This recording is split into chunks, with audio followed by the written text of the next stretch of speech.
Talent hunt প্রতিযোগিতা আমি মনে করি যে আমাদের ইনোভেশন এগিয়ে যাবে, আমাদের ইন্ডাস্ট্রি একাডেমিয়া লিঙ্কেজ সেটাও আমাদের আরও সহজ হবে।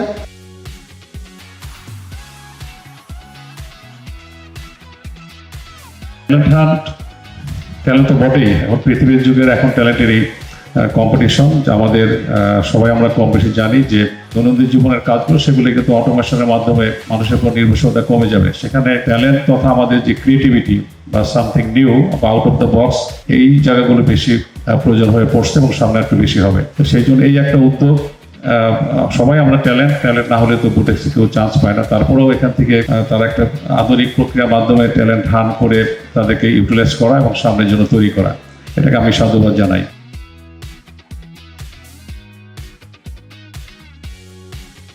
Entertainment is also important, but পুরোটা আমি ওখানে দিব না, ওখান থেকে একটা অংশ আমি বের করে আনবো যেটা আমার সেলফ ডেভেলপমেন্টের জন্য কাজে লাগবে। এবং অবশ্যই মনে রাখতে হবে whatever I create or whatever I add value, এটা কিন্তু আমার একার জন্য না, আমার পুরো ইন্ডাস্ট্রির কাজে লাগবে, আমার পুরো দেশের কাজে লাগবে। আজকে বাংলাদেশ এতদূর এসছে, আপনাদের যারা সিনিয়ররা যারা আছেন ইন্ডাস্ট্রিতে তাদের জন্য, আপনাদের টিচাররা যারা আছেন তাদের জন্য, ইন্ডাস্ট্রিতে আপনাদের বড় ভাই এবং অন্যরা যারা আছেন, এখন নেক্সট লেভেলে আপনাদেরকে এগিয়ে আসতে হবে। এবং ওনারা আপনাদের ফাউন্ডেশনটা দিয়ে গেছে, সেই ফাউন্ডেশনের উপরে ভর করে you have to take the next step, you have to be bold এবং you have to be creative.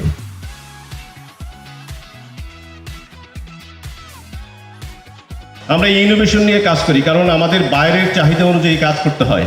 তারা নতুন নতুন আমাদেরকে স্যাম্পল দেয়, নতুন নতুন ডিমান্ড থাকে তাদের, সেগুলো আমাদেরকে ডেভেলপ করতে হয়। এবং অ্যাজ এ টেক্সটাইল ইঞ্জিনিয়ার, যে কোনো টেক্সটাইল ইঞ্জিনিয়ারে কিন্তু সবসময় তাকে নতুন নতুন দক্ষতার সাথে পরিচিত হতে হবে। টেক্সটাইল ট্যালেন্ট হান্ট এবং টেক্সটাইল টুডে একটা প্রতিষ্ঠান আর একটা প্রতিযোগিতার অনুষ্ঠান, এই দুটাই কিন্তু একটা ব্র্যান্ডে পরিণত হয়েছে। আমি এটা অনেকবারই বলেছি, অ্যাজ এ টেক্সটাইল ইঞ্জিনিয়ার হিসাবে শুধু পড়াশোনা জানলে কিন্তু ইন্ডাস্ট্রিতে কখনোই ভালো করতে পারে না, তাদের ভিতরে নেতৃত্বের গুণাবলী থাকতে হবে। যারা বিগত দিনে বিভিন্ন ধরনের এক্সট্রা কারিকুলাম অ্যাক্টিভিটিসের সাথে জড়িত ছিল, নেতৃত্ব দেওয়ার গুণাবলী ছিল, তারা কিন্তু খুব ভালো পজিশনে চলে গেছে।